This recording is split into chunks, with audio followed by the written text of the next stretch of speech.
மாணிக்க வாசகர் சொல்ல சாக்ஷாத் அந்த சிவபெருமானே வந்து எழுதி அழகிய திருச்சிற்றம்பலமுடையோன் என்று கையெழுத்திட்டது திருவாசகமாகும். இறைவனையே உருக்கிய அந்த மாணிக்க வாசகர் சொல்கிறார், புல்லாகி பூடாய் புழுவாய் மரமாகி பல்மிருகமாகி பறவையாய் பாம்பாகி கல்லாய் மனிதராய் பேயாய் கணங்களாய் வல்லசுரராகி முனிவராய் தேவராய் செல்லா நின்ற இத்தாவர ஜங்கமத்துள் எல்லா பிறப்பும் பிறந்திழைத்தேன் எம்பெருமான்.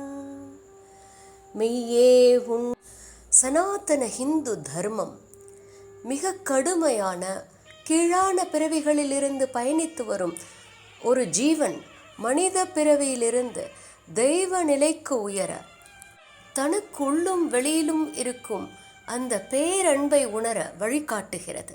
நாம் தயாராக இருக்கிறோமா?